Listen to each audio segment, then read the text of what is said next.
Segunda parte da leitura do 8º dia da campanha de leitura de toda a Bíblia em 6 meses.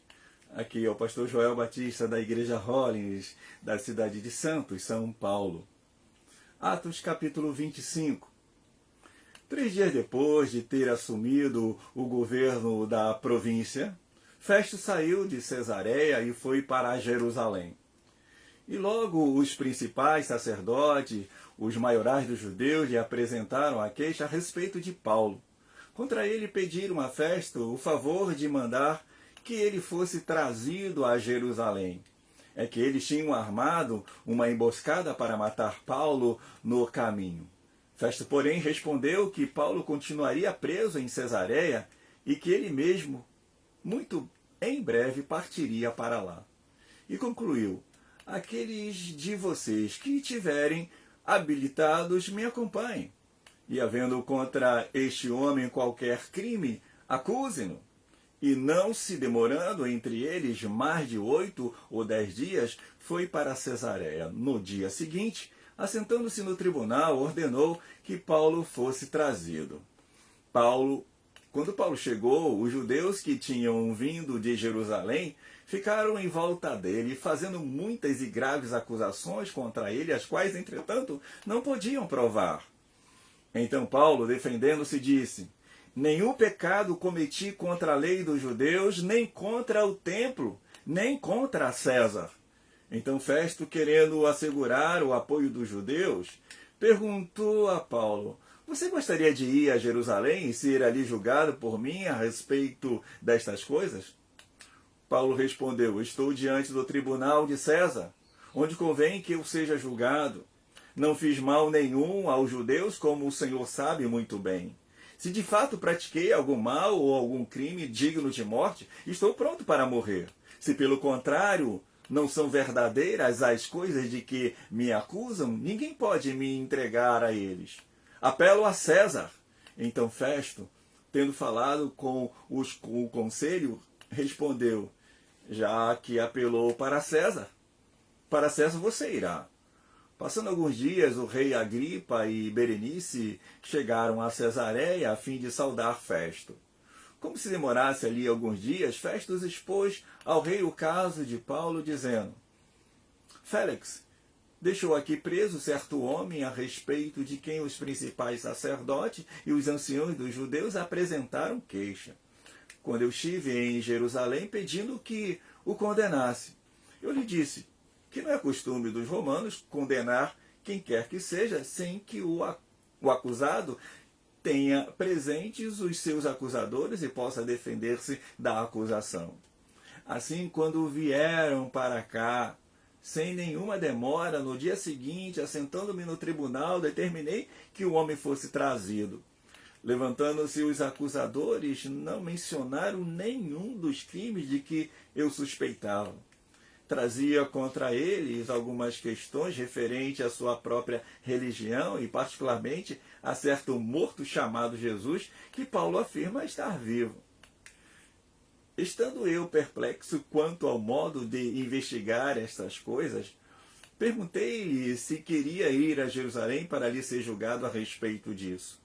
Mas havendo Paulo apelado para que ficasse em custódia para o julgamento de César, ordenei que o acusado continuasse detido até que eu o enviasse a César. Então Agripa disse a Festo: eu também gostaria de ouvir este homem. Festo respondeu: amanhã você poderá ouvi-lo. De fato, no dia seguinte, vindo Agripa e Berenice com a grande pompa, tendo eles entrado na sala de audiência juntamente com os oficiais superiores e homens eminentes da cidade, Paulo foi trazido por ordem de Festo. Então Festo disse: Rei Agripa e todos os senhores aqui presentes, vejam este homem, por causa de quem toda a multidão dos judeus recorreu a mim, tanto em Jerusalém como aqui, clamando que não convinha que ele vivesse mais. Porém, eu achei que ele não tinha feito nada que fosse passível de morte. Entretanto, tendo ele apelado para o imperador, resolvi mandá-lo para lá. No entanto, a respeito dele, nada tenho de mais concreto que possa escrever ao imperador. Por isso, eu trouxe a presença dos senhores e especialmente a sua presença, ó rei Agripa, para que, feita a arguição, eu tenha alguma coisa que escrever. Porque não me parece razoável enviar um preso sem mencionar ao mesmo tempo as acusações que existem contra ele. Atos capítulo 26. A seguir, Agripa, dirigindo-se a Paulo, disse: Você está autorizado a falar em sua defesa. Então Paulo, estendendo a mão, passou a defender-se nestes termos: Tenho-me por feliz, ó rei Agripa, pelo privilégio de hoje, na presença do Senhor, poder produzir a minha defesa de todas as acusações que os judeus fazem contra mim, especialmente porque o Senhor é versado em todos os costumes e questões que há entre os judeus. Por isso, peço que o Senhor me ouça com paciência. Quanto à minha vida, desde a mocidade, como decorreu desde o princípio entre o meu povo e em Jerusalém, todos os judeus a conhecem, pois, na verdade, eu era conhecido desde o princípio, se assim o quiserem testemunhar, porque na condição de fariseu vivi conforme o partido mais rigoroso da nossa religião. E agora estou sendo julgado por causa da esperança da promessa feita por Deus aos nossos pais, a qual as nossas 12 tribos, servindo a Deus fervorosamente noite e dia, almejam alcançar. E por causa dessa esperança, ó rei, que eu sou acusado pelos judeus. Porque se julga incrível entre vocês que Deus ressuscite os mortos? Na verdade, eu pensava que devia fazer muitas coisas contra o nome de Jesus, o Nazareno, e foi exatamente o que fiz em Jerusalém. Havendo eu recebido a autorização dos principais sacerdotes, encerrei muitos dos santos na prisão, e quando os condenava à morte, eu dava o meu voto contra eles. Muitas vezes os castiguei por todas as sinagogas, obrigando-os até a blasfemar, e demasiadamente enfurecido contra eles, eu os perseguia até as cidades estrangeiras. Com isso, em mente parti para Damasco, levando a autorização dos principais sacerdotes e por eles comissionado. Ao meio-dia, ó rei, quando eu seguia pelo caminho, vi uma luz no céu mais resplandecente que o sol, que brilhou ao redor de mim e dos que iam comigo. E caindo todos nós por terra, ouvi uma voz que me falava em língua hebraica: Saulo, Saulo, por que você me persegue? É duro para você ficar dando coices contra os aguilhões? Então eu perguntei: Senhor, quem é você? Ao que o Senhor respondeu: Eu sou Jesus a quem você persegue. Mas levante-se e fique em pé. Eu apareci a você para constituí-lo ministro e testemunha tanto das coisas em que você me viu, como daquelas pelas quais ainda lhe aparecerei. Vou livrar você do seu próprio povo e dos gentios para os quais eu o envio, para abrir os olhos dele e convertê-los das trevas para a luz e do poder de Satanás para Deus, a fim de que eles recebam remissão de pecados e herança entre os que são santificados pela fé em mim.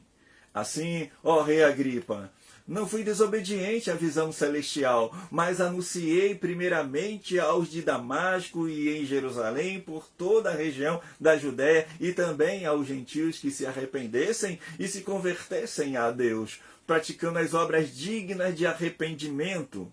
Por causa disso, alguns judeus me prenderam quando eu estava no templo e tentaram me matar. Mas com a ajuda de Deus, permaneço até o dia de hoje, dando testemunha tanto a pequenos como a grandes, nada dizendo a não ser o que os profetas e Moisés disseram que ia acontecer, isto é, que o Cristo devia padecer, e sendo o primeiro da ressurreição dos mortos, anunciaria a luz ao seu próprio povo e aos gentios. Quando Paulo estava dizendo estas coisas em sua defesa, Festo o interrompeu, gritando: "Você está louco, Paulo! Ficou louco de tanto estudar!" Paulo, porém, respondeu: "Não estou louco, ó excelentíssimo Festo, pelo contrário, digo palavras de verdade e de bom senso, porque tudo isto é do conhecimento do rei, a quem me dirijo com franqueza, pois estou persuadido de que nenhuma destas coisas lhe é oculta, pois nada se passou em algum lugar escondido. Por isso pergunto, rei Agripa, o senhor acredita nos profetas?" "Eu sei que o senhor acredita." Então Agripa se dirigiu a Paulo e disse: "Por pouco você me convence a me tornar cristão." Paulo respondeu: "Peça a Deus que faça com que por pouco ou por muito, não apenas o Senhor, ó Rei, mas todos os que hoje me ouvem venham a ser alguém como eu, mas sem estas correntes." A esta altura, levantou-se o rei e também o governador e Berenice, bem como os que estavam assentados com eles, e ao saírem falavam uns com os outros, dizendo: "Este homem não fez nada passível de morte ou de prisão." Então Agripa se dirigiu a Festo e disse: "Este homem bem podia ser solto se não tivesse apelado para César." Atos, capítulo 27. Quando foi decidido que devíamos navegar para a Itália, entregaram Paulo e alguns outros prisioneiros a um centurião chamado Júlio, do batalhão imperial. Embarcando no navio de Adramítio, que estava de partida para costear a província da Ásia, fizemos-nos ao mar, indo conosco Aristarco, um macedônio de Tessalônica. No dia seguinte, chegamos a Sidom. Júlio, tratando Paulo com humanidade, permitiu que ele fosse ver os amigos e obter assistência. Partindo dali, navegamos ao abrigo da ilha de Chipre, porque os ventos eram contrários. E tendo atravessado o mar ao longo da Cilícia e Panfilha, chegamos a Mirra, na Lícia. Nesse porto, o centurião encontrou um navio de Alexandria que estava de partida para a Itália, e nos fez embarcar nele. Navegando vagarosamente muitos dias, foi com dificuldade que chegamos às imediações de Quinido. Não nos sendo permitido prosseguir por causa do vento contrário, navegamos ao abrigo de Creta, nas alturas de Salmona. Costeando a ilha com dificuldade, chegamos a um lugar chamado Bons Portos, perto do qual estava a cidade de Lazéia. Depois de muito tempo, tendo se tornado a navegação perigosa, e já passando o tempo do dia do jejum, Paulo os aconselhou, dizendo: "Senhores, vejo que a viagem vai ser trabalhosa, por muito dano e muito prejuízo, não só da carga e do navio, mas também da nossa vida." Porém o centurião dava mais crédito ao piloto e ao mestre do navio do que o que Paulo dizia. Não sendo o porto próprio para invernar, a maioria deles era de opinião que deveriam partir dali, para ver se podiam chegar a Fenícia e aí passar o inverno. Visto ser o porto de Creta, que olha para o noroeste e para o sudoeste, soprando brandamente o vento sul e pensando eles ter alcançado o que desejavam, levantaram âncora e foram costeando mais de perto a ilha de Creta. Entretanto, não muito depois, desencadeou-se do lado da ilha um tufão de vento chamado Euroaquilão. O navio foi arrastado com violência e, sem poder resistir ao vento, cessamos a manobra e fomos deixando levar. Passando ao abrigo de uma ilhota chamada Cauda, com dificuldade conseguimos recolher o bote. Tendo içado o bote, os marinheiros usaram de todos os meios para forçar o navio com cabos de segurança, e temendo que fossem encalhar nos bancos de areia de Sirte, desceram as velas e foram à deriva. Açoitados severamente pela tormenta no dia seguinte, começaram a jogar a carga no mar. E no terceiro dia, nós mesmos, com as próprias mãos, lançamos ao mar a armação dos navios. e não aparecendo, havia já alguns dias nem sol nem estrela caindo sobre nós, grande tempestade dissipou-se, afinal toda a esperança de salvamento.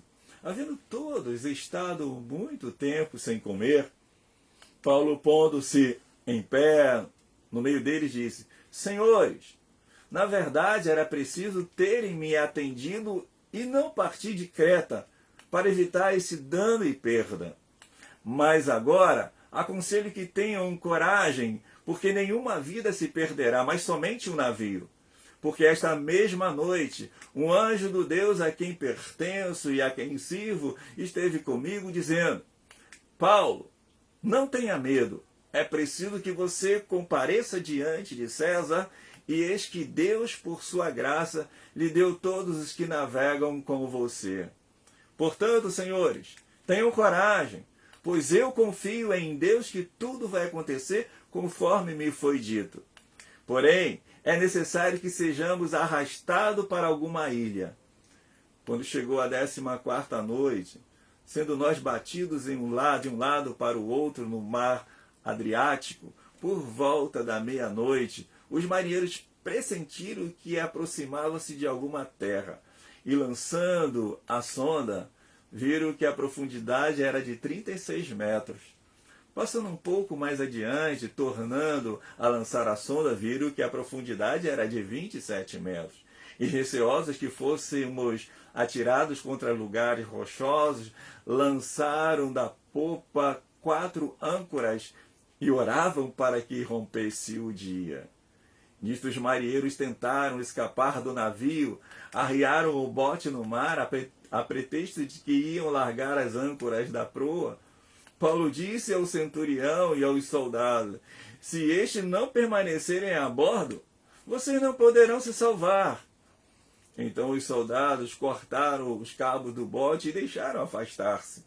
Enquanto amanhecia, Paulo rogava a todos que se alimentassem, dizendo: hoje é o 14º dia em que, esperando, vocês estão sem comer, não tendo provado nada. Por isso peço que comam alguma coisa, pois disto depende a sobrevivência de vocês. Porque nenhum de vocês perderá nem mesmo um fio de cabelo. Tendo dito isto, pegando um pão, deu graças a Deus na presença de todos e depois de o partir começou a comer. Todos ficaram mais animados e puseram também a comer. Estávamos no navio 276 pessoas ao todo. Refeitos com a comida, aliviaram o navio jogando o trigo no mar. Quando amanheceu, não reconheceram a terra, mas avistaram uma enseada onde havia uma praia. Então consultaram entre si se não podiam encalhar ali o navio. Cortando os cabos da âncora, deixaram que ficassem no mar. Soltaram também as amarras do leme e, alçando a vela de proa ao vento, dirigiram-se para a praia. Dando, porém, no lugar onde 2 correntes se encontravam, encalharam ali. O navio, a proa, encravou-se e ficou imóvel, mas a popa se despedaçava pela violência das ondas. O parecer dos soldados era que os presos deviam ser mortos para que nenhum deles fugisse nadando. Mas o centurião, querendo salvar Paulo, impediu-os de fazer isso. Ordenou que os que soubessem nadar fossem os primeiros a lançar-se ao mar e alcançar a terra. Quanto aos demais, que se salvassem, uns em tábuas e outros em destroços do navio. E foi assim que todos se salvaram em terra. Capítulo 28. Uma vez em terra, verificamos que a ilha se chamava Malta. Os nativos nos trataram com singular humanidade, porque, acendendo uma fogueira, acolheram a todos nós por causa da chuva que caía e por causa do frio. Tendo Paulo ajuntado e atirado à fogueira um feixe de graveto, uma víbora, fugindo do calor, prendeu-se na mão dele. Quando os nativos viram a víbora pendurada na mão de Paulo, disseram uns aos outros: certamente este homem é assassino, porque, salvo do mar, a justiça não o deixa viver. Porém, Ele, sacudindo a víbora no fogo, não sofreu mal nenhum. Mas eles esperavam que Paulo viesse a inchar ou a cair morto de repente. Depois de muito esperar, vendo que nada de anormal lhe acontecia, mudando de opinião, diziam que ele era um deus. Perto daquele lugar, havia um sítio que pertencia a um homem principal da ilha chamado Públio, o qual nos recebeu e hospedou com muita bondade durante 3 dias. Aconteceu que o pai de Públio estava enfermo de disenteria, ardendo em febre. Paulo foi visitá-lo e, orando, impôs-lhe as mãos e o curou. À vista destes acontecimentos, os demais enfermos da ilha vieram e foram curados, os quais nos distinguiram com muitas honrarias, e tendo nós de prosseguir viagem, nos puseram a bordo tudo o que era necessário. 3 meses depois, embarcamos no navio de Alexandria, que tinha passado o inverno na ilha. O navio tinha por emblema os deuses gêmeos Castor e Pólux.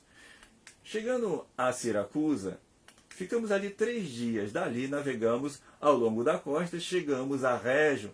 No dia seguinte, começou a soprar o vento sul e em 2 dias chegamos a Puteoli, onde encontramos alguns irmãos que nos pediram que ficássemos com eles 7 dias. E foi assim que nos dirigimos a Roma. Tendo ali os irmãos ouvido notícias nossas, vieram ao nosso encontro até a praça de Ápio e as 3 vendas.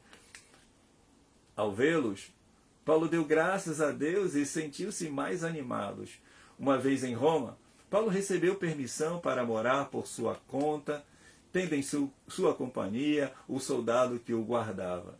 3 dias depois, ele convocou os principais dos judeus. Quando estavam reunidos, Paulo disse: meus irmãos, apesar de nada ter feito contra o povo ou contra os costumes paternos, vim preso desde Jerusalém, entregue nas mãos dos romanos. Estes, depois de me interrogaram, quiseram soltar-me porque não encontraram em mim nenhum crime passível de morte. Diante da oposição dos judeus, fui obrigado a apelar para César, não tendo eu, porém, nada que acusar o meu povo. Foi por isso que pedi para vê-los, para falar com vocês, porque é pela esperança de Israel que estou preso com esta corrente. Então eles disseram: nós não recebemos da Judéia nenhuma carta que falasse a respeito de você. Também não veio qualquer dos irmãos que nos anunciasse ou dissesse algo de mal a seu respeito. Mas gostaríamos de ouvir o que você pensa, porque sabemos que em todos os lugares essa seita é contestada. Tendo eles marcado um dia, foram em grande número ao encontro de Paulo no lugar onde ele residia. Então, desde a manhã até a tarde, lhe fez uma exposição em testemunho do reino de Deus, procurando persuadi-lo a respeito de Jesus, tanto pela lei de Moisés como pelos profetas. Houve alguns que ficaram persuadidos pelo que Paulo dizia, outros, porém, continuaram incrédulos. E, havendo discordância entre eles, começaram a ir embora. Mas, antes que saísse, Paulo disse estas palavras: bem falou o Espírito Santo, Pai de vocês, aos pais de vocês, por meio do profeta Isaías, quando disse: vá a este povo e diga, ouvindo vocês ouvirão, e de modo nenhum entenderão, vendo vocês verão, e de modo nenhum perceberão, porque o coração deste povo está endurecido. Ouviram com os ouvidos tapados e fecharam os olhos para não acontecer que vejam com os olhos, ouçam com os ouvidos e entendam com o coração e se convertam e sejam por mim curados.